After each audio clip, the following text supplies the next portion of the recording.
everybody? Welcome back to another episode of the Viall Files Reality Recap Edition. It's hometowns for charity. We have a full household today. Allie, Amanda, Genevieve, Derek are all here. Our special guest today, the one, the only, returning to the Viall Files, Susie Evans is with us. A round of applause for Susie.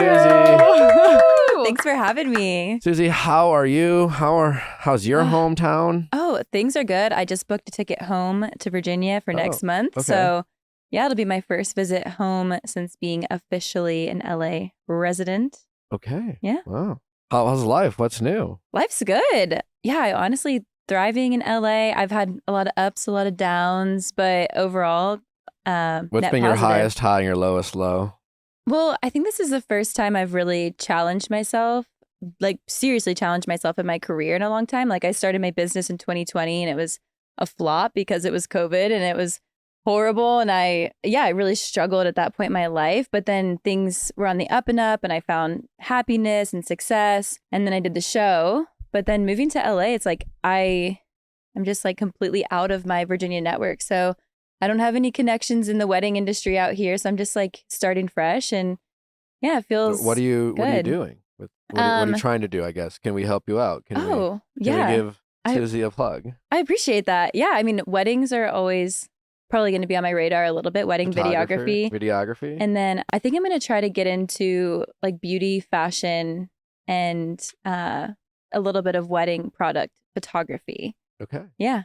That's kind of the dream in LA right now. And so if someone were to be interested in working with you, you can reach out or? Yeah, reach out. SusieEvansMedia@gmail.com. My website is susiewasLike.com. Hit me up. All right. Yeah, thanks for letting me plug it. Oh my God, Susie, anytime. So are you dating Andrew? No. That's not.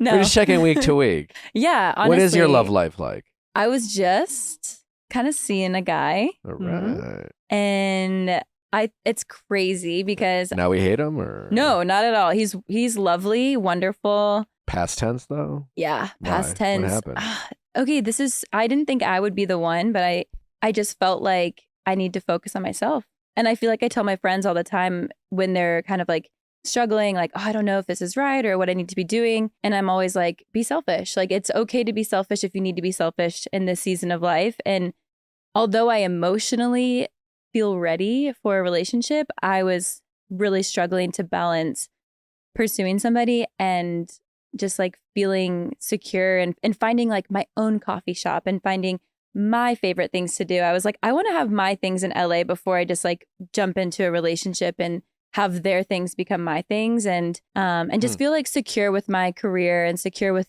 the direction of my life. And yeah, he's great, but I think that I just needed to like take a step back and be like, I need to just like do me for a bit. How did you guys broach that subject? Did he try to define it and you're like, ooh, listen, or how long were you guys hanging out for? Probably like about 2 months. 2 months. Yeah. And then at what point did you realize that? Do you think it's more you want to find your own coffee shops or he's not your guy? Like once you find your coffee shop, would you invite him for a coffee? To my coffee shop? To your coffee shop? I don't know. I think that's what I'm trying to figure out because I actually had this conversation with him where I was like, I'm really torn because I think he's a really great person. And we had a lot of fun getting to know each other, but it also was like a lot really fast where I felt like we were spending a lot of time together. And we had the conversation of like, is this more about boundaries? Like, do we need to be more clear about what I'm looking for right now? Or do I just need to take a step back and like assess? And I think that's kind of what I'm doing right now is just being like, I used to always think if it was the right person, you would like make time. I used to always think that and I was adamant. And I was like, if it's the right person, you'll figure it out. And now I'm like, oh, I don't know if that applies all the time or if it does. And I'm just taking the time to figure that out. Yeah. I mean, it could just not be the right time for you. Yeah. I really believe that. Like I've never felt like people are like owe you their time or whatever. Like I always understand if somebody's like, I just need to focus on me. I'm like, I totally get it. Well, it's interesting just because obviously with all the discussions about dating and relationships we do on this show, I'm just not looking for a relationship right now. Some version of that, which it sounds like you expressed that to him, is often seen as, and rightfully so, is is an excuse or a cop-out on some level. However, it does seem like in this case, because what people will do is like they'll say, I'm not looking for a relationship right now and keep hanging out with them, except for you kind of, because right now you kind of just decided once you realized you needed to explore LA, find your coffee shops, that it sounds like you shut it down with him. Yeah. As opposed to, right? Because that's where people seem to get in trouble. I totally replied to a story yesterday though. Uh-oh. I know. He's going to write an ass nigga like, well, what does it mean when like, they reply to my story? That's not. I've read your book too. And I was like, oh. Replying to a story is fine. No, I did like a little clapping emoji because he had a bunch of picture frames that weren't filled. And I was like, are you okay? Like, what's hung up? Yeah, I think that's okay. I don't think that's a mixed signal. It was scary at first. And then I was like, oh, you just are like just getting settled. And then he posted a story about his picture frames, like having pictures. So I was like the clappy emoji. And then we chatted and stuff. And it was really positive. Like, I really do like him. I think he's a very high quality person and he's done a lot of work on himself. So I'm like, I think he's a really nice, good guy. What have you found to be the most challenging part from the point of view of a woman in LA is the hardest part when it comes to dating? And what do you also think is something that you hear is hard, but you think is a bit overblown? Okay. Well, I don't know if it's overblown, but everybody's like, LA dating is horrible. Nobody's looking to settle down. Everyone's career driven. And I'm like, hold on. Am I fitting into that category? Like, am I part of the problem? but I mean, it's weird because I definitely feel like a year ago, I was just in my routine. I had my stuff and I was so ready for that part of my life. But now I feel like I'm the one that's like, oh, I got to hustle and grind and like set myself up for whatever the next chapter of my life looks like. And so I don't want to say I disagree with that, but I've only been on 2 first dates and he was the second first date and then we just kept seeing each other. But I do hear that it's just awful in LA because everyone's career driven. So maybe I'm a part of the problem. And well, it is the nature of the town. I mean, I had a very similar conversation with your alleged boyfriend, Andrew. Alleged boyfriend. I dated when I first moved to LA pretty casually. And I always thought of myself as like open to like meeting someone. Yeah. But then I remember like I felt very unsettled at that point in my life. I was trying to figure out what the fuck I was gonna do. Or should I go back to work? Like I was very transitional. I did not feel like I wasn't in a place that I would have imagined myself where I'd want to be. I would have struggled, I think, probably with certain aspects of confidence and sense of self, right? And so in the moment, I never really thought about it that way, but I think it certainly affected me. And that is LA, because LA is a town where people are taking pretty big swings in their life and they're kind of uprooting their lives and moving to a town where they don't really have a support system. And it's just very different. And they're not necessarily moving because like they got a job and a career. They're moving to kind of figure it out. Take a chance on yourself. It's tough. It's a tough place, but which makes the dating that much more difficult. Yeah. And I'm not really interested in super casual either. I feel like this sounds bad, but it kind of feels like a waste of time to just be like, oh, I know I want that eventually, but I'm not quite there, but I just want to have fun. Like, I don't know. I feel like I've had fun in my life and I'm like, I'm kind of good right now. Like if the right situationship thing kind of happened, maybe I would entertain it, but I know I catch feelings. So I'm like, I'm not trying to like make this more painful for anybody, including myself. Okay. Okay. Someone who's in a whole lot of pain, though, that I feel like we need to talk about is Ethan Slater's estranged wife. Oh my God. Like, it keeps evolving. It keeps evolving. I just feel like we need to talk about this because I am so concerned about everything. It's like all of the details that are coming up recently have just been like so fucked up. Like the way that Ariana Grande was like friends with them, held their baby. Like, yeah, we talked about this in Pop Off last week, trying to disseminate like, because we hate to even think it, let alone say it. But like, is Ariana Grande a homewrecker? Like, and maybe there's this photo that got unearthed that people hadn't seen since like I think a day or two ago. I think it was released yesterday on the 27th. And she was pictured with her arm around Ethan while enjoying her 30th birthday which was 3 weeks before it was revealed that she was dating him. And it was like a month. So yeah, the photo was taken on June 27th, one day after her birthday. And he had on Mother's Day posted about his wife and the mother of his now 11-month-old son, gushing about what a great mom she is and how thankful he is for her. And then literally the next month, he has his arm around Ariana on her 30th birthday. They're at this like British countryside retreat for $500 a night. Someone from their camp put out there was no foul play, basically, right? They were both separated They were from their both respective separated? partners. Yeah. And it's like, yeah, sure. But like clearly based on the statement that his ex-wife made that she's not a girl's girl. Yeah, that's tough. That's a tough. Oh, is that what she said? Wait, Yeah. is that what she said? She said the real story is Ariana Grande. She's definitely not a girl's girl. I'm just focused on trying to be a good mom because I think the issue like is my family's collateral damage. People are saying that Ariana separated from her husband in January, but now it's like, They Ethan clearly met, right?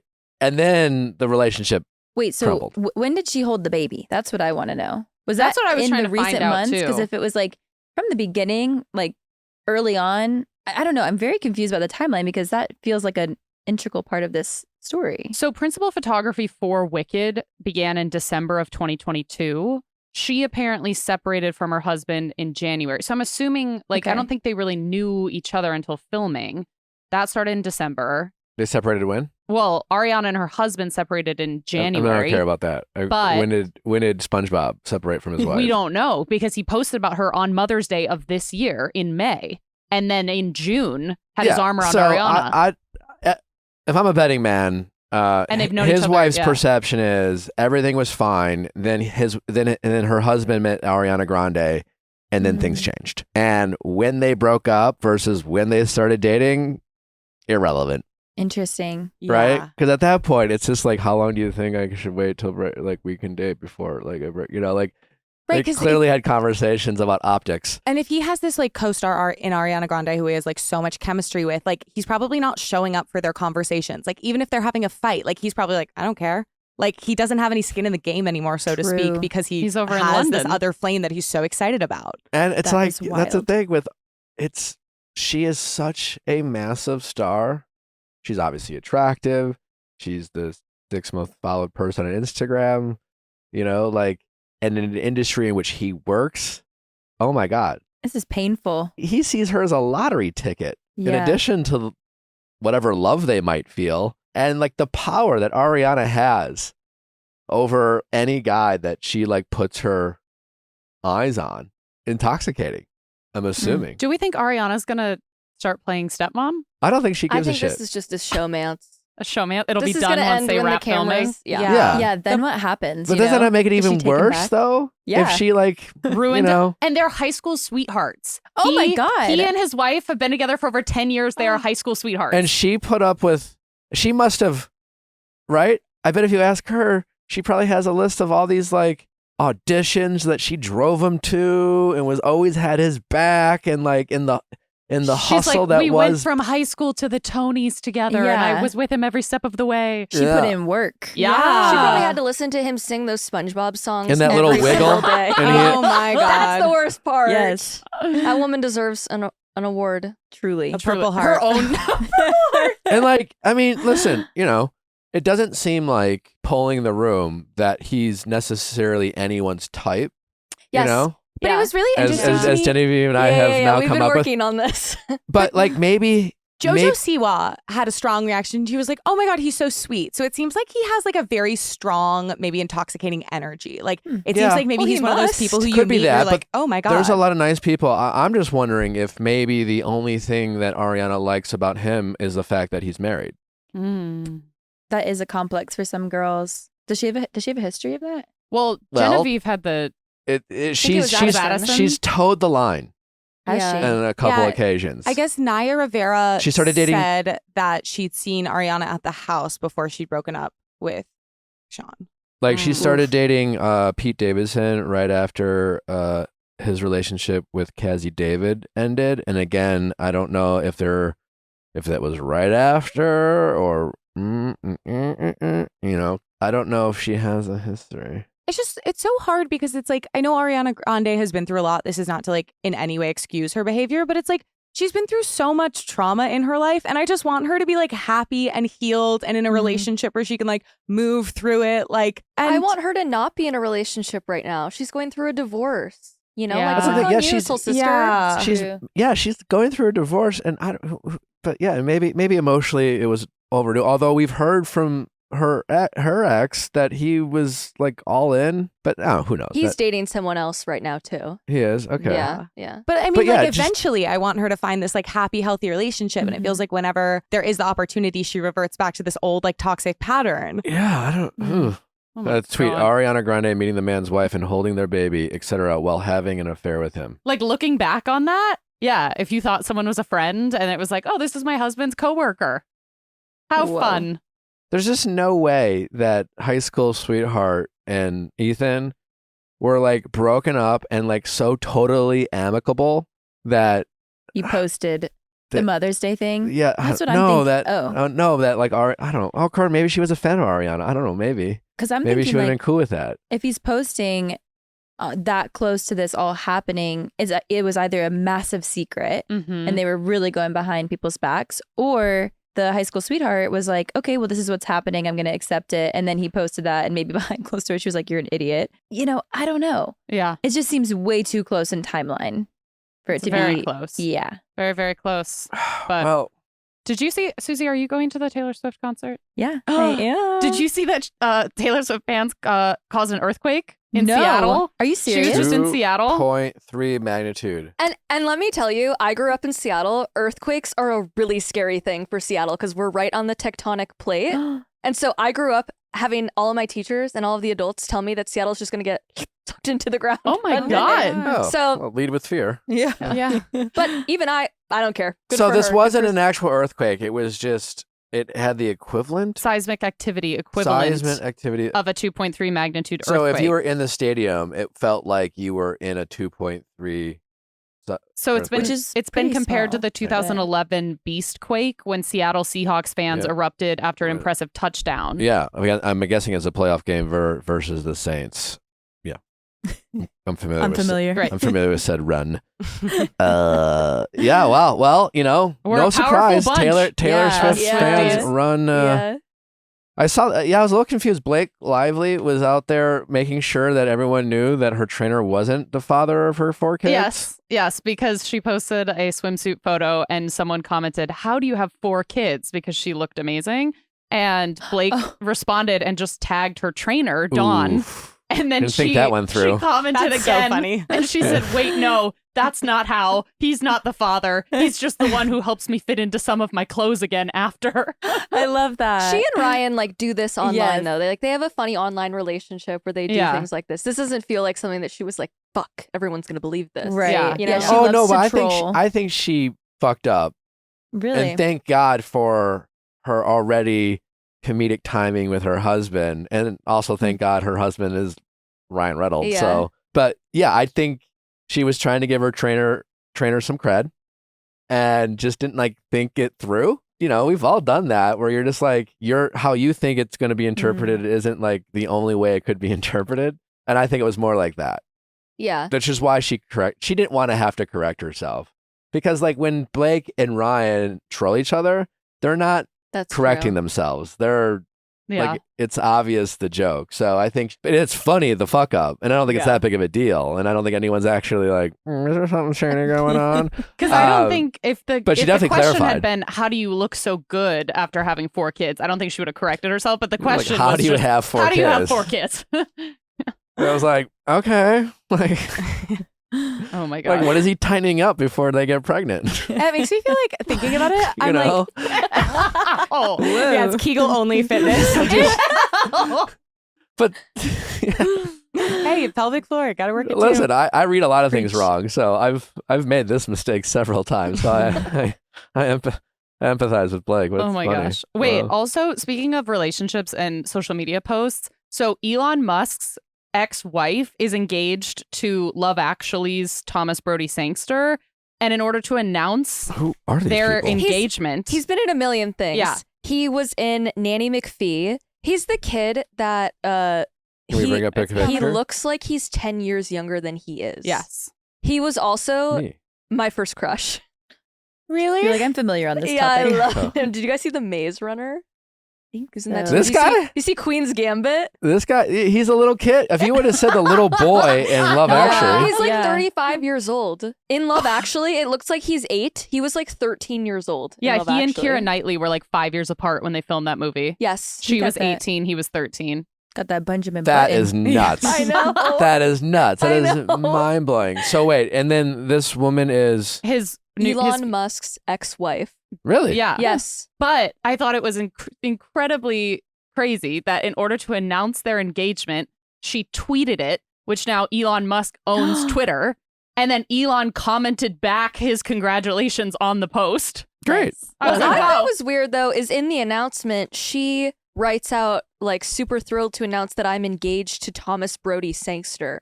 Why are you putting his full name? The Like middle literally name, the tweet too. was Yeah. very happy to share that after 2 years of dating, Thomas Brody Sangster and I are engaged. It's a bit informal.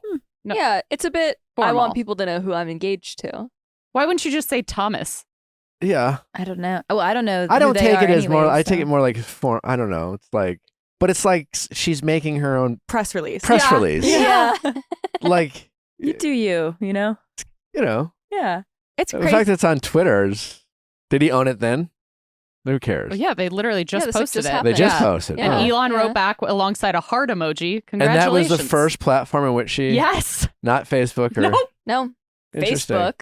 I guess she's older than me. Immediate Twitter. Maybe what's his name? Thomas Brody Sangster. Maybe Thomas Brody Sangster. It was like, listen, like this is like let's keep the billionaire happy. Like maybe there's more pot at the end of the rainbow.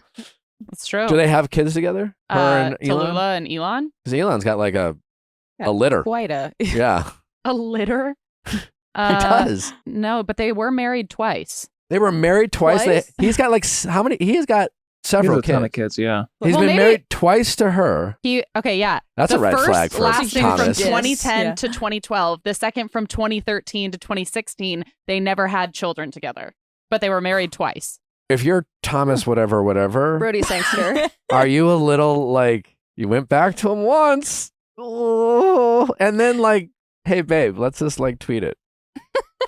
Yeah. Are they trolling or are they dead serious? Are they like, this is the platform? Or maybe they thought it was a troll. Maybe they thought they were trolling. Yeah.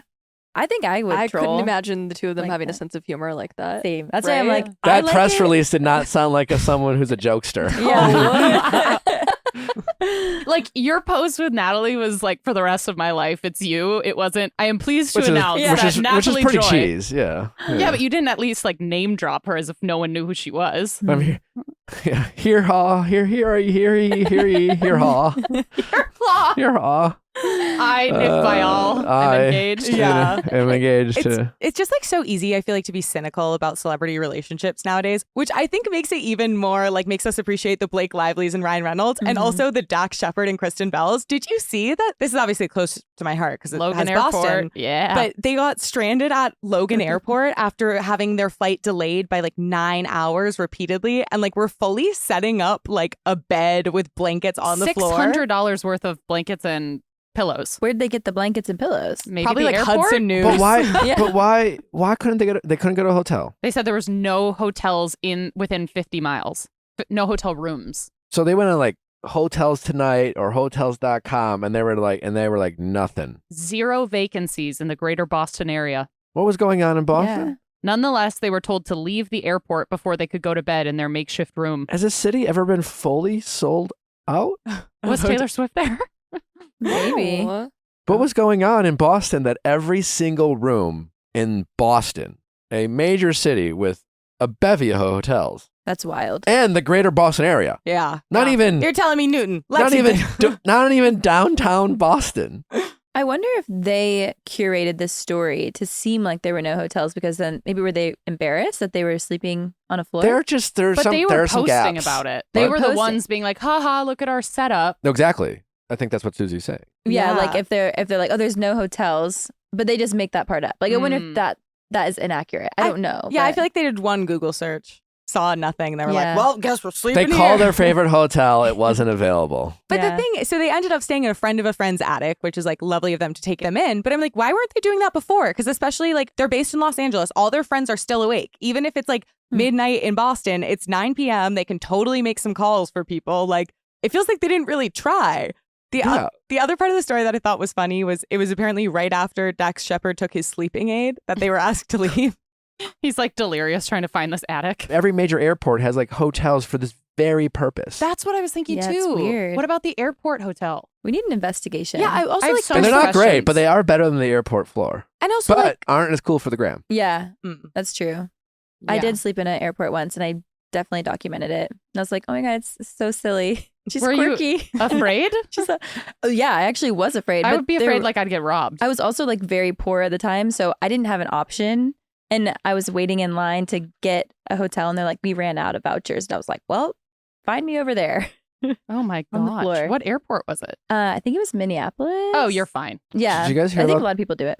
the rapper who shot his barber? No. Oh, yeah. Yeah, some rapper I think shot and killed his barber. What? Yeah. Yeah. Pride was Superstar Pride reportedly denied He's bond. a superstar? I guess, in Okay. fatal shooting of his barber. He killed him. Intentionally? Well, he's been charged with first-degree murder after the fatal shooting of a man believed to be his barber. The Mississippi rapper surrendered to authorities after investigators identified him as a suspect in the death of Marcus Wheatley, a shooting inside a haircut? home. Inside a home. Maybe it was a house visit haircut. Oh, okay. So apparently That's so Pride weird. entered the home and chased him outside with a gun. Entered the barber's home? Yeah, I guess. Because his grandmother's retelling this. Oh, The barber's grandmother? Yeah. Man. Oh. that's so sad. Mm-hmm. Tristan and his brother moved in with Chloe? Yeah. Chloe continues to take the high road.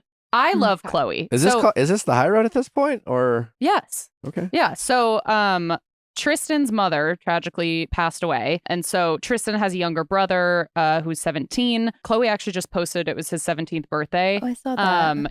I don't exactly know Amari's story, but I know he was in a wheelchair in the photos being seen, obviously with Tristan traveling a lot, being in the NBA. Anyways, so their mom passed away. And apparently they moved in with Chloe because Tristan's home was later damaged by severe weather in California, so it made it unlivable. So he and Amari moved in with Chloe, and Chloe said, I'm grateful that I'm strong enough and brave enough to be a support system for someone else that has no other support system right now. You don't have to treat me right for me to treat you right. It's not the way I was raised. I feel like that's a bold caption. I love the sentiment, but I'm like, damn, she's It's like really it's putting it out there. nice, but yeah. So that was Really? said on the show. That wasn't the Oh. caption of a post. Oh, I She thought that was a yeah. post. No, that was on the show. That would have changed I'm It's going to like- caption all my posts It's then one, now. it's one of those things that sounds so nice, but that is essentially what so many people, I've been in issues, so many of our callers call in, and it's just like they create this fantasy as to why they are essentially accepting less than what they want and deserve, and why they're willing to put up with so much bullshit, yada, yada, yada. And it's like, I kind of call it love martyr, you know? And it's it sounds nice, and it makes you sound very thoughtful and very empathetic, and but is it just an excuse to keep giving someone who doesn't deserve another chance?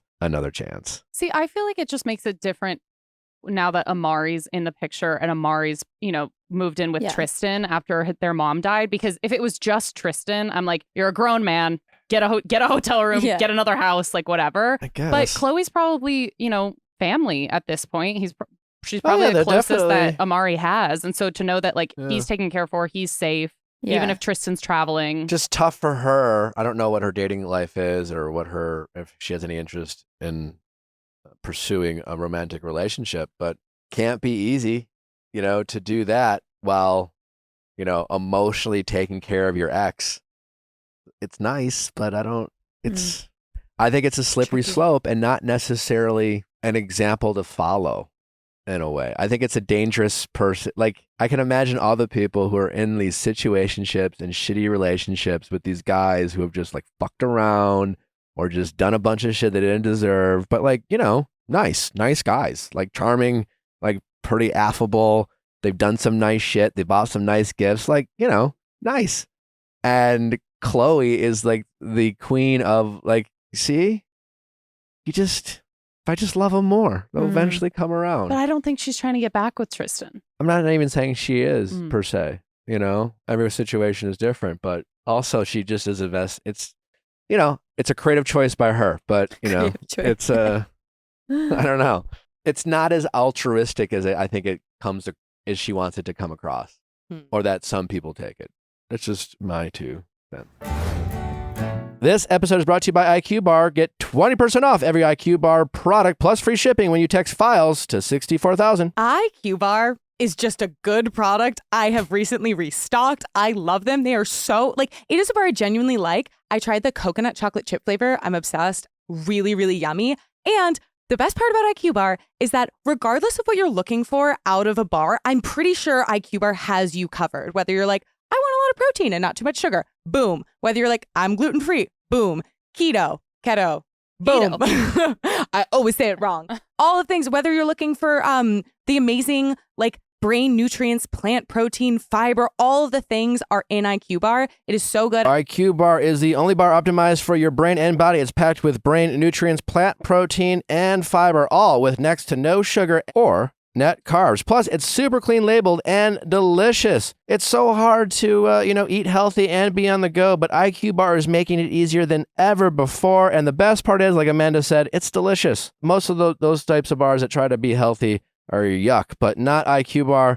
Personally, my favorite, peanut butter chip, but so many great tasting flavors. You will not believe how good they taste because of how healthy they are. So right now, get 20% off all IQBar products plus free shipping. To get your 20% off, just text FILES, that's FILES, to 64,000 to get your discount. That's right, text FILES, FILES, to 64,000. That's FILES to 64,000. Message and data rates may apply. See terms for details. Aura! We're thrilled to partner with Aura. Aura is an all-in-one online safety solution that helps protect you and your family from identity theft, financial fraud, and online threats before they happen. It's crazy how much identity theft is out there on data breaches. I mean, in 2022 alone, there were over 1,800 data breaches that exposed personal information of over 422 million individuals. That is scary stuff out there. So you got to make sure that your information and your data is safe and secure because, boy, once it gets out there, it can be a real nightmare to get that all cleaned up, to have your identity stolen. It can affect so many things like your credit and your ability to, buy some big, important, big ticket items in your life. If you are a victim of ID theft, their experienced white glove fraud solution team will help you navigate credit bureaus, help you initiate credit freezes or locks, and work with you around the clock to resolve it. Or offers a suite of tools to protect you and your loved ones, including real-time alerts on suspicious credit activity, computer virus protection, parental controls, a VPN, and a password manager. It's a comprehensive online safety solution that provides almost every tool you'll ever need, all in one place. Aura also helps you reduce annoying robocalls, telemarketers, and junk mail by sending takedown requests on your behalf regularly. Just that alone makes it worth it. For a limited time, Aura is offering our listeners a 14-day trial plus a check of your data to see if your personal information has been leaked online.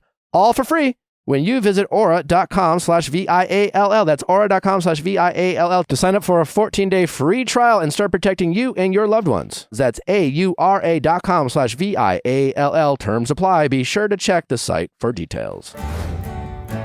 Well, her sister, Kylie, might be dating Timothée Chalamet. We don't really know. That's been rumored for a while. But now Travis Scott might be shading Timothée Chalamet in a song. I mean, like literally his job, right? He's a rapper. He makes, like, Taylor, she writes. You would think he's absolutely going to write, even if he doesn't even mind Timothée Chalamet.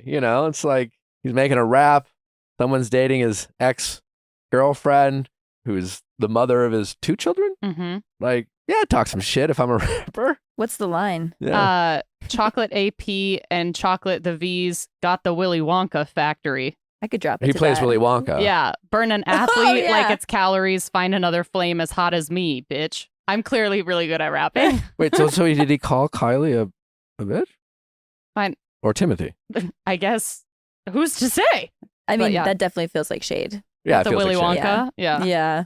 I just feel like, honestly, if you're going to date a musician or a rapper, like, that's kind of on you. Comes with the Kind territory. of comes with the territory. You got to know that if it doesn't work out, Mm-hmm. like, you're their muse. True. Am I the only one who, like, whenever I hear Travis Scott, I just think about Astroworld?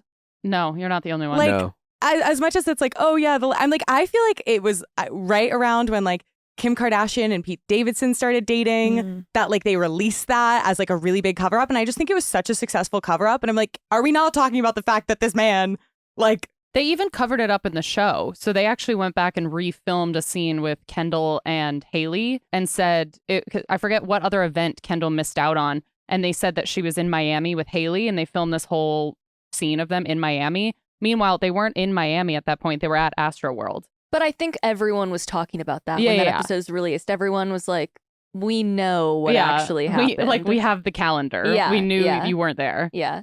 The household has not forgotten, though. Yeah. yes, We have not forgotten Astroworld. let it be remembered. Is it time to get into some Bachelor tea and then hometowns? Well, is it? Have we covered everything? I think so. I think so, right? Yeah. Before we get into Bachelor tea, I do want to speak on last week. Last week, our dear correspondent Allie was DM'd a message about a bit of a rumor. And typically on this show, if you've listened at all, we tend to try to fall. This is a boundary we've set for ourselves on this show that we didn't enforce last week. But typically, we don't like to speak on rumors or things that are on the internet. I know, a lot of people like to speak on blind items and things like that. We are a show that typically does not like to do that, just because it can be dangerous to speak on that. Nevertheless, we did not enforce that boundary last week, and we discussed a potential rumor about a newer member of Bachelor Nation. And despite disagreeing with the rumor, nevertheless, it's my show, so I should have made sure that didn't make the final cut. So for the person involved, we apologize, and for anyone listening, just know we will work on enforcing that boundary going forward. Just because like you said, a lot of people, other shows will like to talk about that kind of stuff. Generally speaking, I think it can be a little dangerous just because there's so many unverified rumors about people out there. And yes, it can be fun to discuss the possibilities, but if these rumors aren't true, it can be hard on the people involved. And I know what that feels like. So again, to the person involved, we certainly hope it's not true. And regardless, apologetic for platforming it at all. Great. All right. What do we got? Some Bachelor tea. Susie, do you mind if I play a little something for you? Because I'd like I would like some answers here, ma'am. Oh, God. What are we doing here? Who's going to get your final rose? Looking Andrew hot. or Justin? Also, that videography, that could be your wedding, folks. Truly. It could be a wedding for the three of you.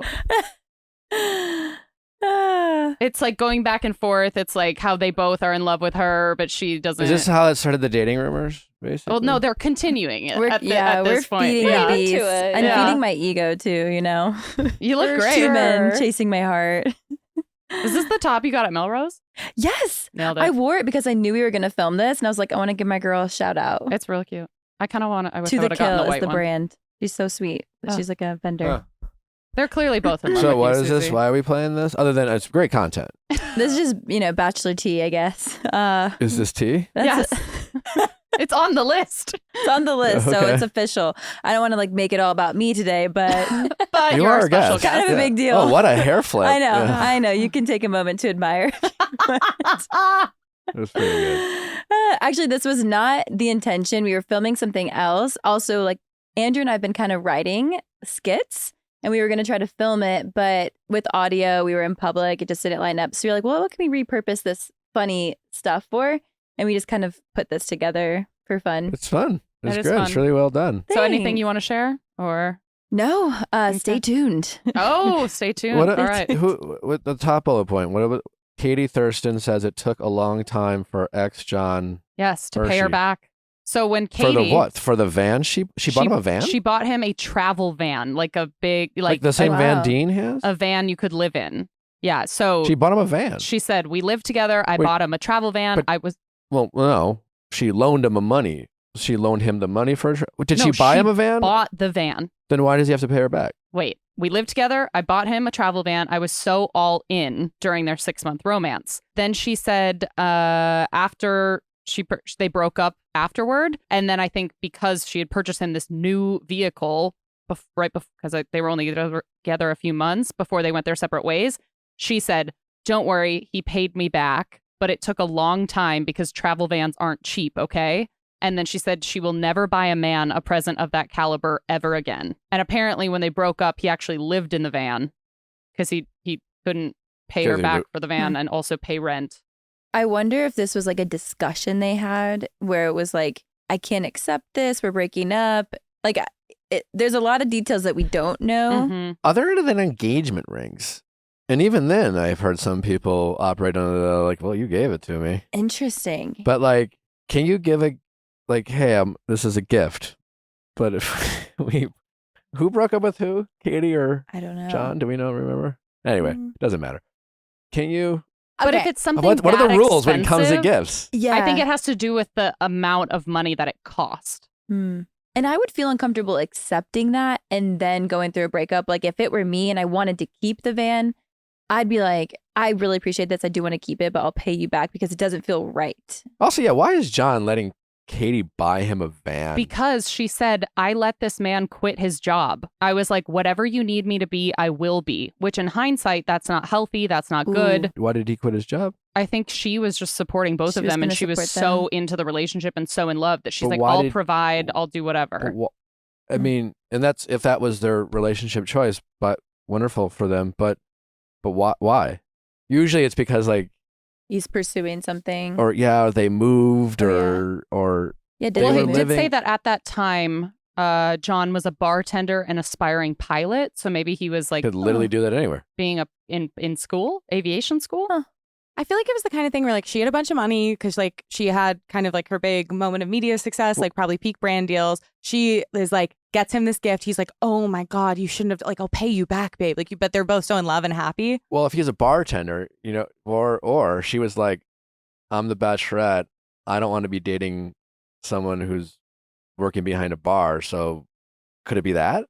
I don't think she'd be anti-bartender, but if he just wanted to focus on like aviation school, or if he wanted to focus on something else where he couldn't have a day job, I don't know. I don't know how aviation school works. But even like, all right, well, I mean, whatever. Legally, you can give gifts with a stipulation attached. I forget the term, but that's the thing with engagement rings is that you're giving this gift with the expectation to be married. So if you don't get married, you can claim it back. But the complicated thing is that if you give it to someone on their birthday or a holiday such as Christmas, where it doesn't that's where it gets a little blurry because it could just be a gift. It could be the same thing. I will with a say band. I am intrigued as to what that conversation was like. Yeah. That it was like, hey, why did he need to quit his job? Why did she need to support him as a like mid-20s, early 30s guy in San Diego?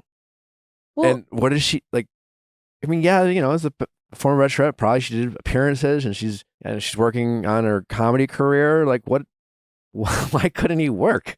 So it's in this article that I was reading about their breakup. It was saying she was kind of saying that she took up skydiving like for him, like she was like, I jumped out of a plane 3 times, 2 of them by myself. And then I guess they kind of broke up because he wanted her to take up surfing. And she was like, had this revelation of like, nothing I do is ever going to be good enough. Like she was trying so hard to fit into his world. So if he's this like free spirit, like outdoorsy guy, then maybe like this was kind of like one of the ways that she was trying to be like, I understand you and like, I can hang in this space and like, I'm buying you a van and I'm supportive. What does that have to do with the job?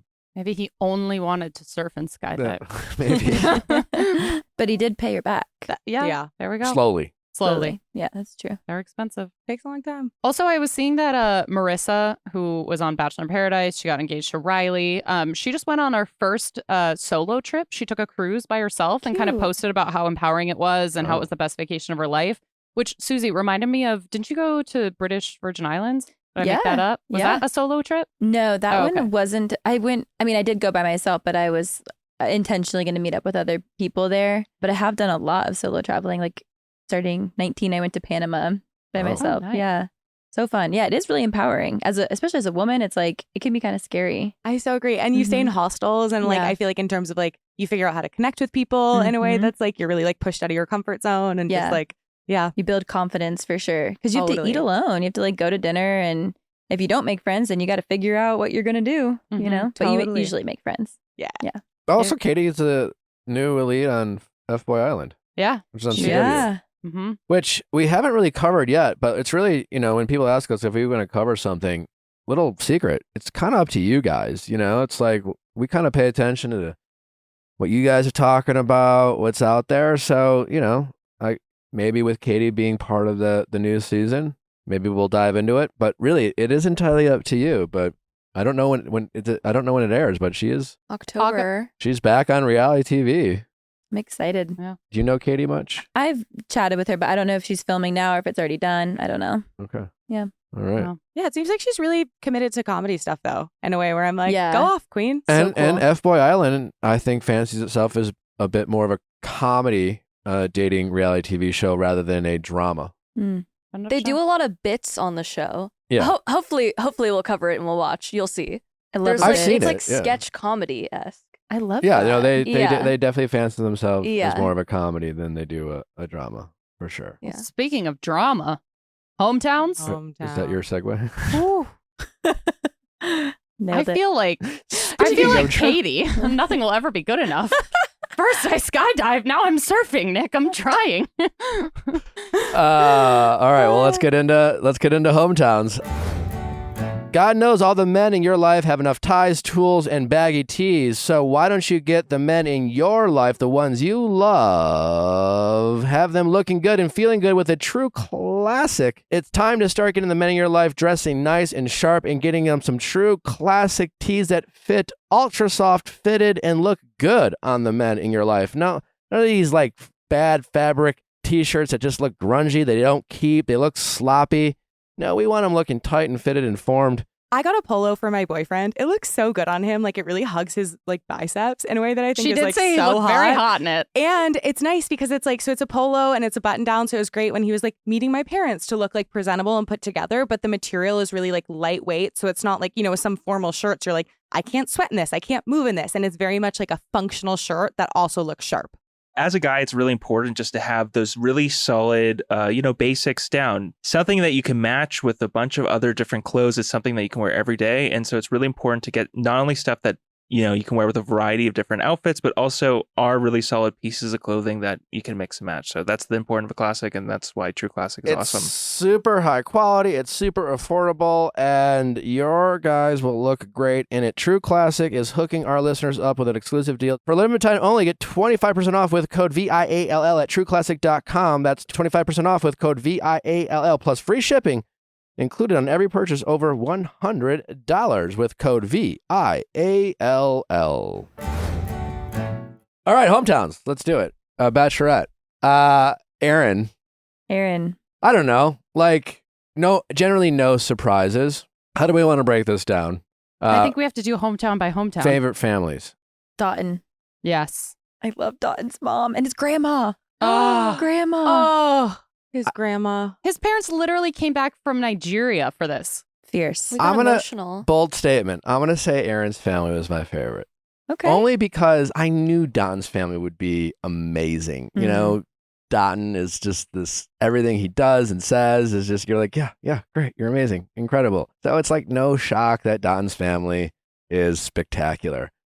But Aaron, we had our doubts about the person and yet his family, lovely. And I do always it's always kind of fun to see someone who, and again, maybe Aaron's wonderful in life. He's just getting bad at it. I don't fucking know. But it's nice to, especially if there's someone you're watching, you're just like, they annoy me. And then you see they're with them family, you see their family and their family's lovely, and you're just like, well, they can't be that bad. Their family is great, So I always kind of enjoy seeing that. So I really quite liked Aaron's family. Yeah, it's so humanizing. I did think, although at the moment after meeting the family when they went to the football field, it felt like Charity was trying to really validate him as opposed to actually being in the moment. Yeah. I feel like even though his family was 10 out of 10 so lovely, I was I felt in my gut, I was like, he's going home from the way it's. When he started playing the music and she was like, no, you didn't. No, you didn't. It was kind of like this. And then she started crying. I was like, oh, she doesn't want to hurt him. And she's trying to handle it with such grace. But I think it was just clear, she could understand that it was a really great moment and he was doing all the right things. But I don't feel like it was having the impact on her that she wanted it to. At the rose ceremony, he was just like, if I don't get a rose, I'm going to be so fucking pissed. You know, and he was like this the whole season where it's like, if I don't get a one-on-one in New Orleans.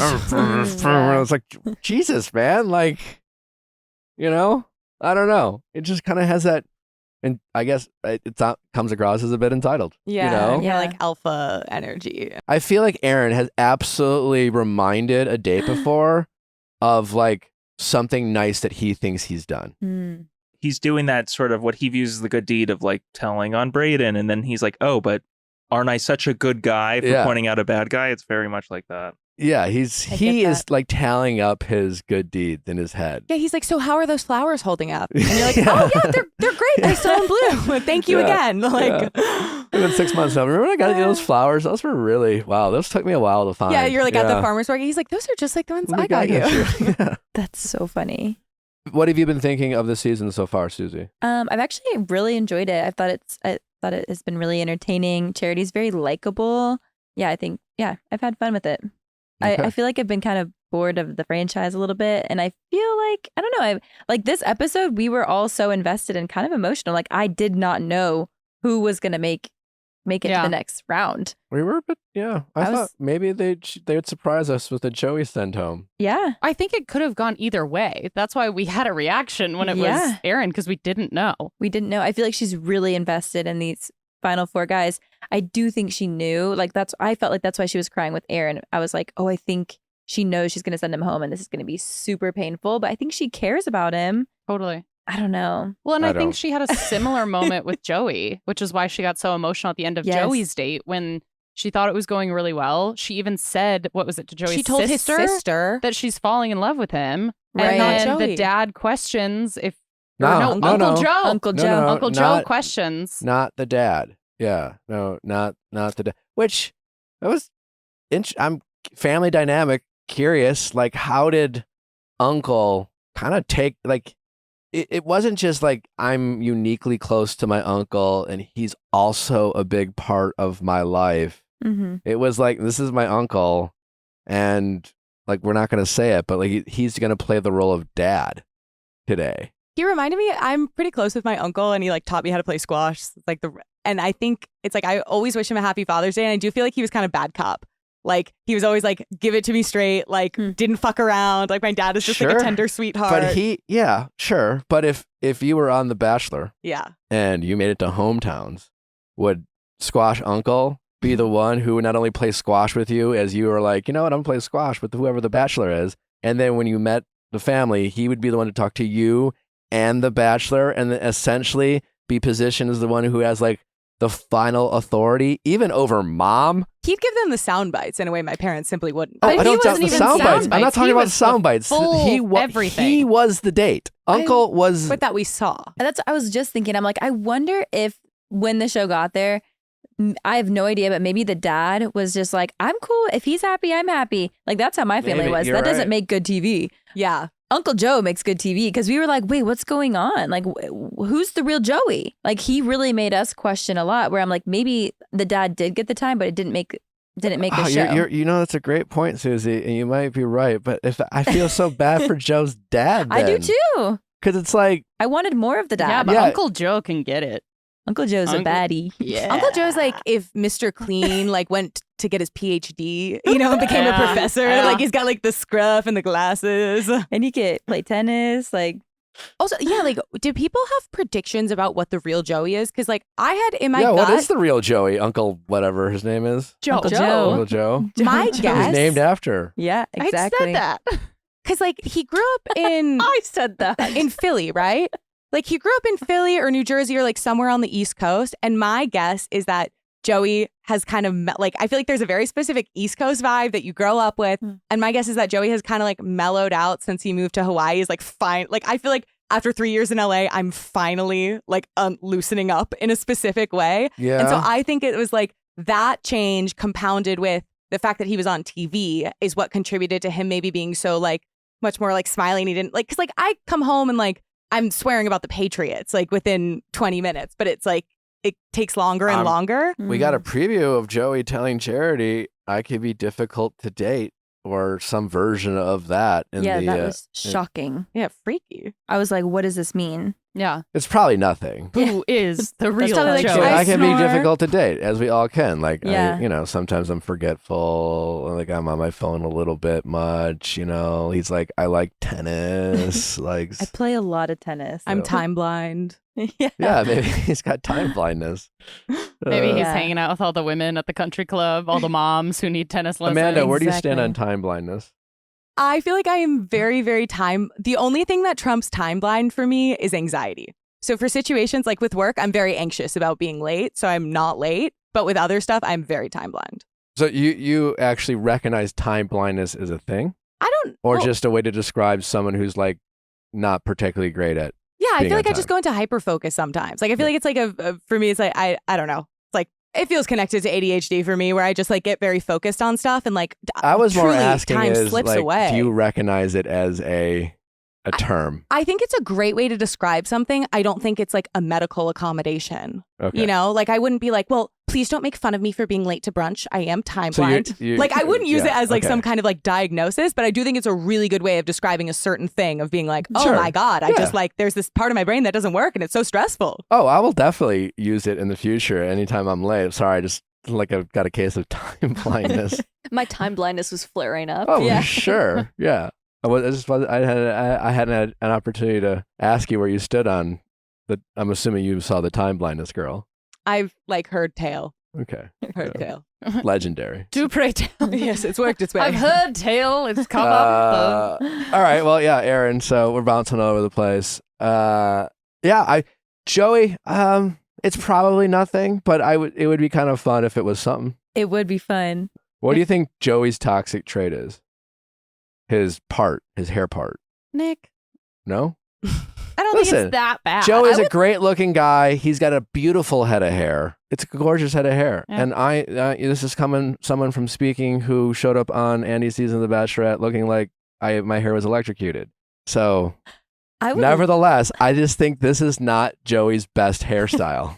I think we got to bring him in the studio and do like a bit, like I Like would love to Princess get my Diaries? hands in there. Yeah. And Yeah. really like give it a good sculpting. I think we could. It's not his best haircut, right? Who's Do we that agree? guy More from style, Love is yeah. Blind who had the curly hair and it was kind of short on the sides and then he had it hanging Yeah. down?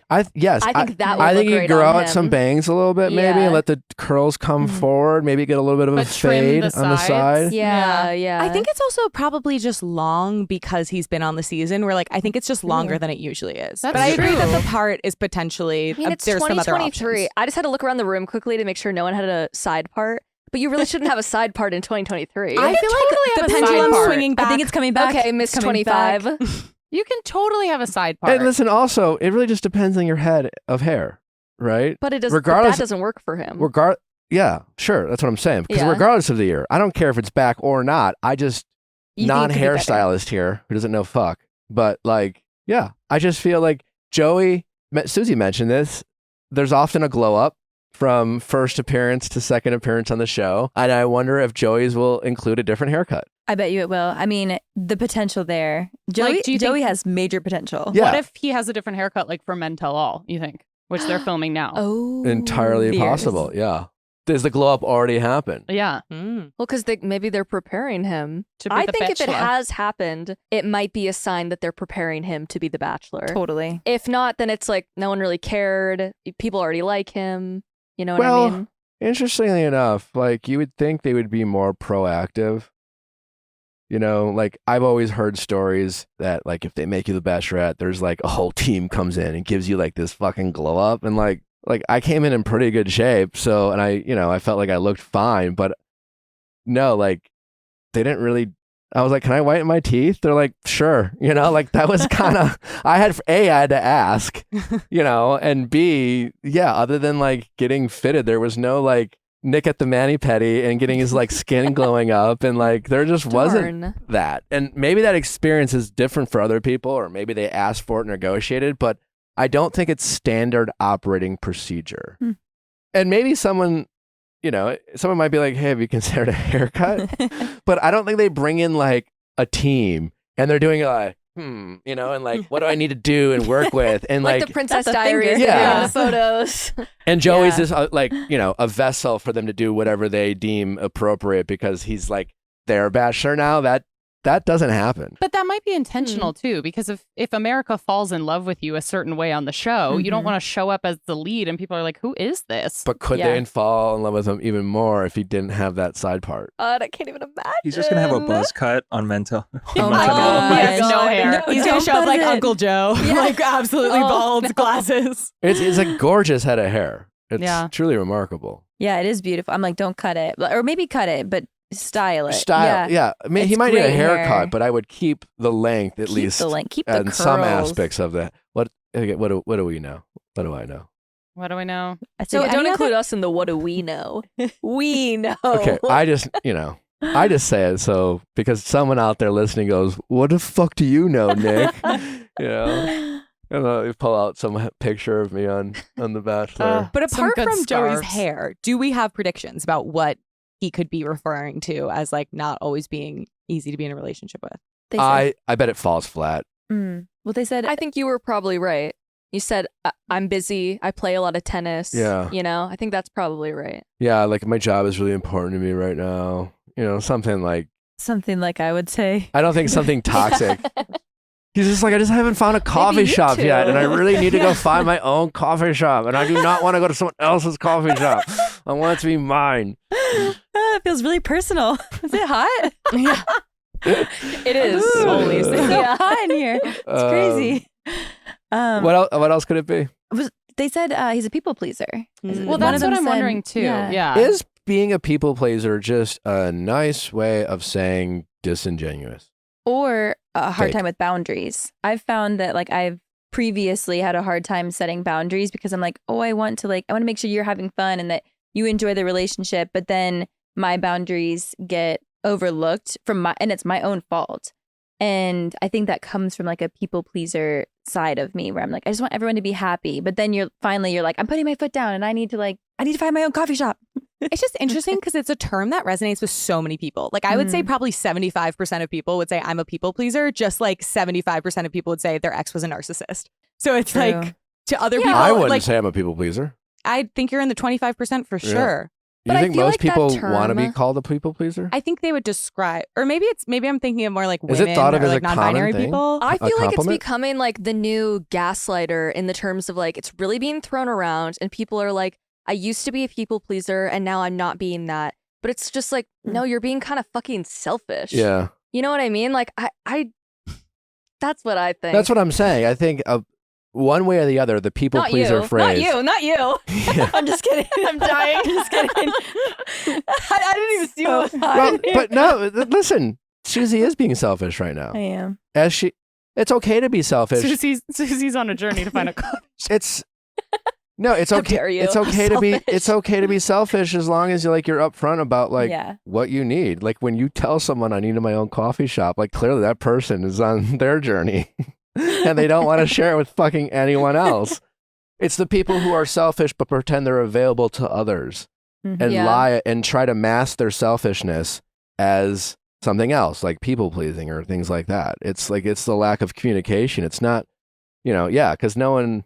But yeah, right. People, we definitely live in a society where we're trying to find other ways to label activities rather than just naming it what it is. Because I do think I would totally say people pleaser. And I think for me, it's I find more safety in feeling welcomed in by others. I feel like it's almost akin to anxious attachment of for me, it's I just I prioritize harmony and feeling close with the people I'm with than necessarily stepping apart and standing up on my own is the way that I think of people pleasing. Another phrase Interesting. we talked about earlier. That's a good question. Is it a sincere compliment to the person's question, a la Dotton's mom asking Charity? I think it was something like, "What do you like?" Wait, wasn't it? I think it was qualities do you Aaron's like mom about saying Was it if he Aaron? proposed today, Yeah. what would you say? No, I think No. it was Joey's sister. Joey's gorgeous, It could've been gorgeous a- sister. Gorgina. No, it was with a mom for sure. I thought it was. She might have said it Dotton's. multiple times. I think because it was at the end of the episode. I think the one I'm thinking 'Cause about I was was Don's sitting over sister. here. I don't think it's the first time Charity has complimented someone's question by saying that's a good question. But the one I'm referring to, I think, is with Don's mom, Okay. and it We doesn't. all thought it was a different. She might have said it 3 times. I mean, she is don't know. falling in love with 4 people, so You know. we don't know. Yes. People love to hear about how good their questions are. You know? Have you ever someone said that's a good question? You're like, yeah. Oh my God. I think about it in the car ride home. Like, I'm was a like, good oh question. God, I Yeah. asked a good question. You do ask good questions. But is it a sincere compliment, or is it just filling in air for an answer you haven't really quite figured out yet? And you're saying it's a good question because you're like, you kind of stumped me, or you got me. And this is only to say, like, that's a good question is kind of not what you want to say to the type of question she's being asked, because she is being asked these questions about these men, about, you know, how do you feel about them and the relationship, and these parents are trying to catch in. And another reason why I think she ends up picking Xavier is because I think at this point she's pretty much locked in. When she was talking to Xavier in the coffee shop, if you listen closely, I wish I had like a transcript, but she was talking about like things they can work on, and she was talking about the future, and he was like, yeah, we just have to take things slow, and she's like, yeah, there's these things we can do, and because she's thinking, yeah, it doesn't matter how fast I go with Xavier, I'm going to be with him after the show. There's no catching up to do. I'm not limited with time. She's like planning already with Xavier. And as great as her relationship is with Dotun, and as wonderful as he is, and as amazing as his family is, his mom asked a very honest question about their relationship. And again, I could be wrong, but like when I was in that world, when I was being asked questions by like Vanessa's family, I was ready to rock and roll, because it was like, let me brag on your daughter, because I was super into your daughter at that point. It was like, I wanted them to ask me questions. I was waiting to gush, and everyone else was like navigating, how do I figure out how to answer these questions while sounding nice, but not giving too much away, because, I want to respect everyone's family. And it was super difficult position to be in. And I just feel like that's a good question, is a bit of a kiss of death in the environment that she was in, rather than a compliment to the question. But I also think she's trying to, even if she has feelings, because I do think she has deeper feelings for Dotun. I think she has feelings for all of them. But like, I think that might just be her trying to take a moment to make sure that she's answering in a really articulate and honest way. Like that might be like her therapy training, like coming in of like, I don't want to word vomit. I'm going to take a moment and then actually make sure I'm responding with exactly how I feel. And she is very affirming. Like, I think she does a really good job of like making people like kind of bask in her glow. Like, I think she has this like positivity that's really authentic. And so it's like, I feel like it's kind of both, where it's like, it is both a time filler and a kiss of death, and a reflection of the way that she is like an affirming, validating person who wants to give credit to the people she's spending time with. Yeah, no, I know. But it just doesn't, your answer doesn't make my answer. But yeah, it's both. Both. Yeah. But we agree. It's more about her I'm just saying she's not going to end up with Dotun. Because to me, her mom asked this question that should have been such a layup for her. Instead, she got, let me think about that for a second. I will be crushed if it's not Dotun. I hope it is, because he seems lovely and they seem like a lovely couple. But I said this while we were watching it together. I just think in general, most of the leads pick the person who makes them feel like they're one of the contestants, not the lead. It's the person who like you're afraid might leave and you start worrying if they like you, stuff like that. And that's usually who the leads end up picking. And that's only Xavier. I think Xavier and Charity could have an absolute meltdown when they have off-camera time during fantasy suites. Maybe. Like, I think some of the sound bites we've heard make me feel like, depending, and maybe it goes smooth sailing, and I really root for them because he seems like such a nice man. I think his hesitation is coming from the fact that he's very analytical. Like, I feel like with his dad, he was like trying to figure out the margin of error basically for like feelings. Like, I think he is a very strategic person, he's a and scientist. not in a bad way at all. He's analytical. He's a scientist. He's low energy. But I did think it was interesting, and we pointed out like when Xavier's talking to his dad, it's not the dad being like, so are you ready to get down on one knee? I feel like usually we see the parents asking the questions, and the kids are the ones bringing the bachelor or the bachelorette home, having to kind of almost like defend the relationship. Like, I know it's only been 6 to 8 weeks, but I promise I'm ready. And instead it was Xavier saying, well, how do I know? Like, he was like really like leaning on his dad, asking his dad questions, not the other way around. Well, and what do you think about that? I think that could be a good thing. Actually, because he trusts in his parents' relationship. Yeah, I mean, yeah, he acknowledges it's a crazy situation. He's not going to defend it. He's going to, try and talk to someone who has been successful in love and relationships. I don't know. It's pragmatic of him. and it's thoughtful and it's healthy.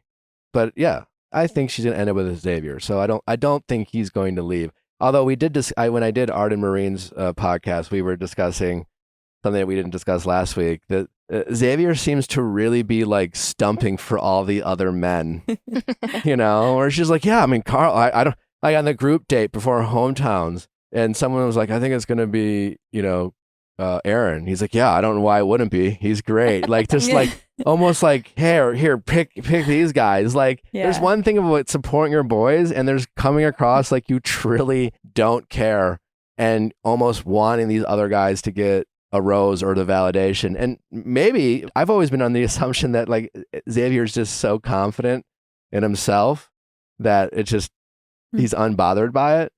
Or maybe it's like, I don't honestly think that he's honestly trying to get these guys to get him to send himself home, or, you know, getting these guys validation. But like maybe there is an element of it would just be easier, especially if you feel like she might pick you. It might just be easier if she doesn't. Mm-hmm. Because even if Xavier ends up with Charity, and I'm sure if he does, he will have genuine feelings for her, and there will be a level of authenticity of whatever that is in that world, obviously. But he's not insane. He's a thoughtful person. Yeah. He is not going to be without like the understanding, I'm sure, of like, all right, I'm going to do this, but like, I'm aware of what I'm doing. I'm taking a leap of faith. I'm taking a risk. I don't think Xavier's the type of guy who's just like, woo, you know, like, and so if he's someone like that, there's going to be a part of him that could simultaneously have strong feelings for Charity, want to end up with Charity, and also think, yeah, but it would just be easier if she picked Dotun, you know? Because like, I don't know, is this nuts, you know? And the pressure that goes along, like there's a pressure that you feel of like, well, what if I don't like them? I think I do. I'm pretty sure I do. I know I do. But if I don't, am I allowed not to? Yeah. You know? And you don't get enough time to really know for certain, in my opinion. And I actually kind of remember feeling that in a sense when, like, I think they brought me back on and I was like, you have two people that are down to go forward, but you want to pick me. I remember feeling that and being like, I don't know. And it doesn't mean that it's not true. Like we ended up dating for 9 months after, but if I'm like, I'm unsure, there's two very obvious choices or multiple obvious choices. And it feels like a lot of pressure because then you feel this pressure to figure it out. And in reality, I think I'm somebody that needs more time than what you're given on the show to decide. So I totally get where he's coming from. And I think you're probably right. He is probably just like, it would be easier. And not to say that it couldn't work out down the road or they rekindled or if they met in the real world. But in this environment, I think his analytical brain is probably like. Yeah, I think that's what's causing him to be so like, yeah, you know, like happy for all the other guys because he really is torn. Yeah. It was charming to see him go to Cleveland. The knitting circle? Well, not only that, but just him like Cleveland. And I remember being so amped to go to Milwaukee just to be able to be home and like have your people. Like it was nice. Like for a low energy guy that Xavier is, like you saw him really light up, you know, and the knitting circle was great because I really respect people who clearly can make friends with a variety of different personalities and backgrounds and interests and different beliefs. And now granted, this is the knitting circle, but it was an eclectic group. And the fact that Xavier is, these are people he knows or has some familiarity with, that doesn't mean he's like besties with all of them, but his ability to like immerse himself in that environment, I respect the hell out of. Yeah, and they have their own like lingo. Like when they were like, it's most rewarding when you give a knitted object away. Yeah. Like, knitted object, that's awesome. I like the knitting community. Yeah. I was like, I might want to get in on this. Absolutely. Yeah. Susie, what's like or I guess not even just one, what are some reasons that you were like, if you had to pick Team Dotun over Team Xavier? Anybody else? I mean, just from watching it, Dotun seems so genuinely down. He's like so into Charity. I feel like Xavier is the guy that has like this mystery, the kind of romance, the butterflies. But I think psychology says, I'm just quoting psychology out here, I don't actually know, but sometimes those butterflies aren't actually a good thing. Yeah. They don't actually mean like security or longevity, but it's just exciting. And our brains think like, oh, that's the spark. And I'm like, yeah, but not always. Like sometimes it's better to choose a more reasonable person that you feel more secure with and less butterflies. And so that's how I kind of am picturing it. I don't know if that's entirely accurate, but I'm like, I think I will be disappointed if it's not Dotun, because I just think he's so in. He just seems so in on Charity. It's like, I always hated this when I was in Charity's position, people like telling you who you should have picked type of thing. Oh, I know. But like, if Charity ends up with Dotun, we're assuming that means those are her strongest feelings. So I feel like if she ends up with Dotun, that relationship is a real shot. Exactly. And I feel like if she ends up with Xavier, 0 shot. I kind of agree. It'll with go that. for a while, but and who knows? I could, what the fuck do I know? Prove me wrong. But yeah, it's hard. It's hard to start a relationship with someone who's so unsure. I mean, Michelle Young was told by Nate's stepfather, he's not ready, Mhm. and at that point, it just didn't matter. And that's what I just feel like at this point, I think Charity knows, and it's just not going to matter that like Xavier's mom was kind of like, also, that was another point where Xavier's mom she was like, do you think he's ready? And she's like, I'm going to be honest, like obviously this is a short time, but he wants to be a father. And then immediately Charity's like, oh, he's ready. I remember this. And it was part. like, I mean, she said he wants to be a father. Yeah. Like someday, her Xavier's mom was listing like he knows he wants to get married someday, he wants to be a father someday, and Charity, at least it was edited to make it seem like she took that as he's ready now. Mm-hmm. And I didn't get that from Xavier's mom, but that's how it was made to look like Charity received that message, which is kind of interesting. It's what we've seen from her. Yeah. Where she has this idea of someone and she's pulling out and kind of looking at the details that make it make sense in her head, Yeah. Yeah. Which is I think it's so normal on the show, because I remember after my first one-on-one just having this like idea of what Clayton was. And I think in general with dating, I've had to really teach myself not to daydream about the people I'm starting to get to know, because you're pretty much always going to be let down because you're just creating what you want them to be. Yeah, it's so easy to do on the show because you're just getting little glimpses of people. Oh, and especially when you're a therapist, when like so much of your profession is the idea of like seeing someone's potential and seeing the ways that they could like help themselves have a more happy life and be like, just like healthier and more in their own, like, I don't know what the words I'm looking for, but like, Yeah. I just think that it's a very like high potential oriented job. So it makes total sense to like see the best in people and be looking for that and have that be in dating something that could be like a roadblock or challenging. Totally. I don't know if it's their Charity the therapist though. I think that's Charity the dater. I love that think you they have the could be two. the both.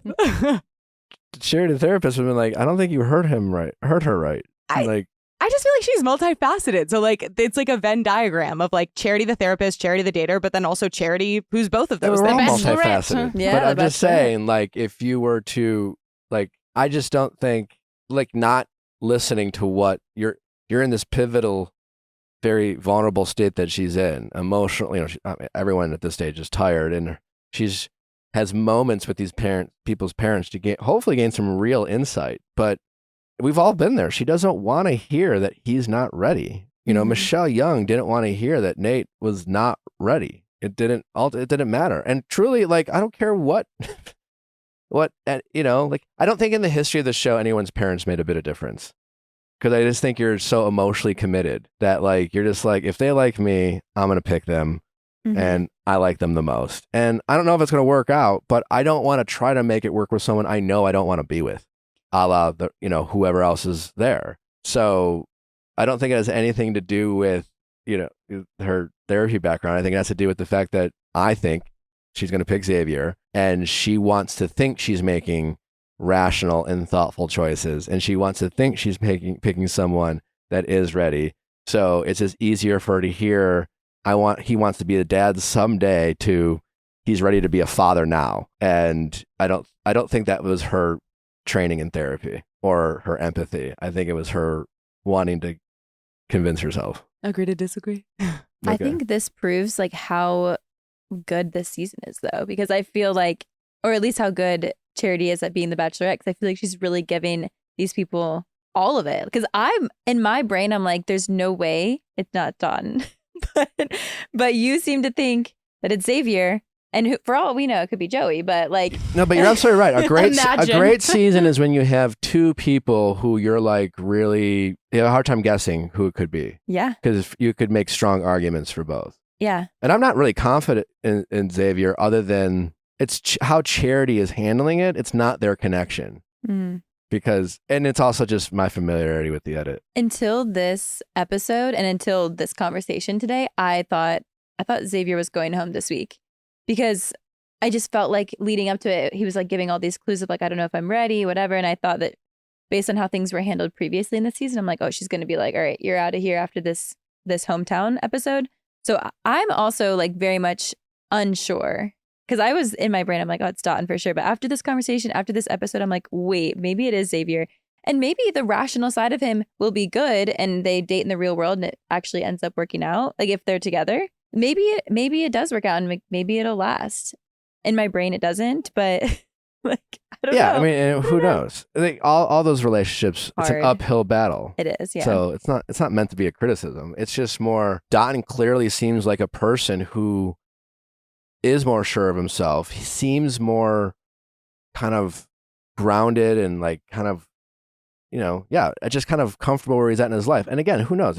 Maybe it's just a fucking edit. I don't know. Yeah, that's so true. But it is being aired as if like Xavier, as wonderful as he is and is charming and is good looking, is kind of like maybe not there yet to kind of get engaged in 8 weeks as someone he doesn't know, because that's the thing too.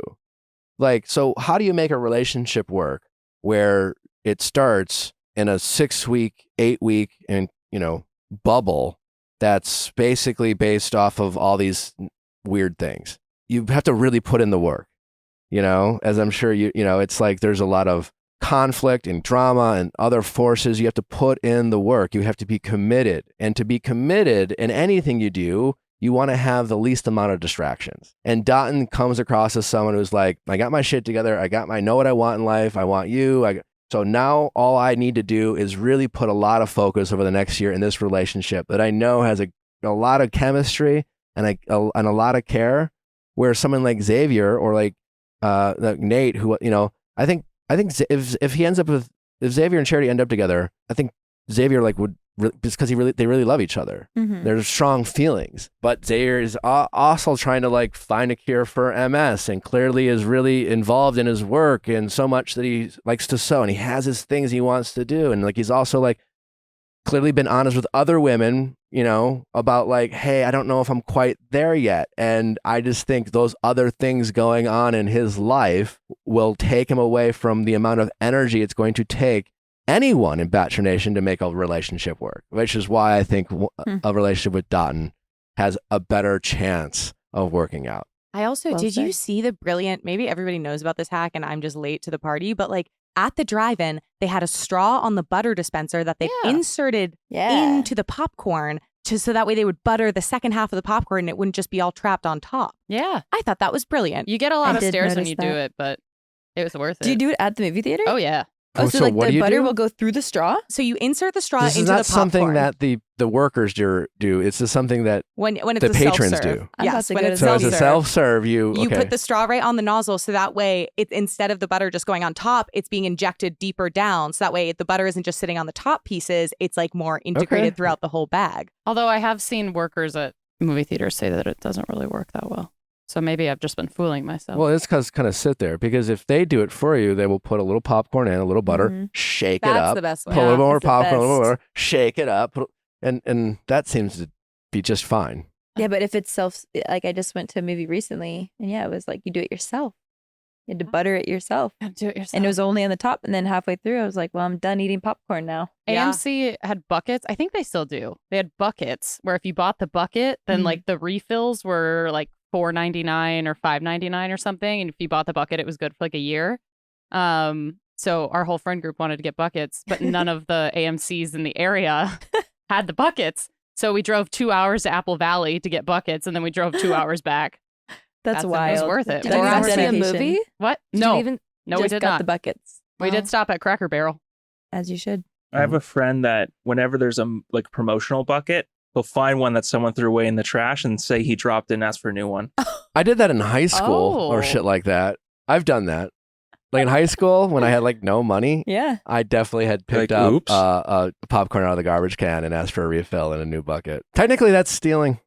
Technically. Technically, But that's trash. Technically. It's the Not Wild good. West. Like, there's some tweet that's like, why every time I eat popcorn in a movie theater do I turn into like a horse? Oh my Like, God, yeah. I'm like I'm like Oh, yeah. gobbling and licking my No, own yeah. hand, and I'm like, no, other Truly, food. yeah, disgusting. I'm truly disgusting. And and it's filthy. dark, so you're Yeah. like, so it's like nobody's Yeah. seeing you. There's no judgment zone. All right. Well, final, Susie. So, are you still gonna go Dotton? I think I am. Okay. Yeah. I will say that I've been hardcore on Xavier, and most people I talk to are surprised. And usually that's not the case. Usually everyone's like, yeah, me Yeah. too. I think that too. It's pretty obvious. So maybe I'm just way off, but I don't think I am. I feel like it's the edit that most makes me think it would be Xavier from the way they're Mm. framing it. Like they Mhm. love a like comeback, like not a clear front runner the whole time. So true. That's why I'm second guessing. Now I'm, second guessing everything. You have to stick with Dotton. You're getting misty. I was I literally just crying. don't think that's a good question. I was like, oh shit. Yeah. Not- Mm. mm. The kiss of death. I just feel like she would have been looking forward to that. And then when she's talking to Xavier's mom, it's like, is he ready to love me? She was fact checking her, That is not the true. other way around. Dotton is tall, though. When he received his rose, you couldn't even see his head Xavier's in the the same frame. height. He's the same height. No, I think Dotton's taller. Maybe Yes. by a little bit. When he got wasn't his even in the rose- shot. Oh, you just see his Xavier shoulders. was in the shot. They had to Oh, pick yeah, which angle they were yeah. going with. That's Are they funny. allowed to ride roller coasters? Who's they? They tall They're people. so tall. Tall people. They're gonna hit like their when heads. we're at like 6'6", like Gotta be careful. I mean, there might be. I'm sure at some point there is a height. cutoff. Yeah, for sure. Yeah, that's taller stick than ends. I don't know 4'11", what it is, shorter than but I feel 6'6". like Yeah. it's like, I feel like it's not 6'5" or 6'6". Might be 7 foot. 7 foot. I don't know. Can't even- Oh, good luck. Anyway, all right. Well, Susie, it's always a pleasure to have you. Truly. It's been so fun. Please remind my audience where they can follow you, your website, especially for, if you, any wedding inquiries. Yeah. You can go to susiewasLike.com. My Instagram is Susie C. Evans, and I just started doing YouTube. I'm vlogging. I'm a vlogger now. Yes, so she is. Susie Was Like on YouTube. It's been fun. Check it out. Well, it's always great to have you. Always, please, you're always welcome back. Great to see you. Thank Glad you. to see you're doing well. Glad to see you're focusing on yourself. And we are excited to see your love journey continue. Same. One day. Thanks for listening, guys. Don't forget to send in your questions at asknick@theviallfiles.com. If you haven't checked out Ask Nick this week on Monday, it's a fantastic episode. We also had an update classic last Friday that we dropped, so check that out. And as always, Viall Files Plus is available for you to check out our new recap of Vanderpump Rules. Season 1. We also have a bunch of update specials available for you and our weekly pop culture roundup. So be sure to check that out. It's a 7-day free trial. I think I got everything. We'll see you back on Thursday. Bye.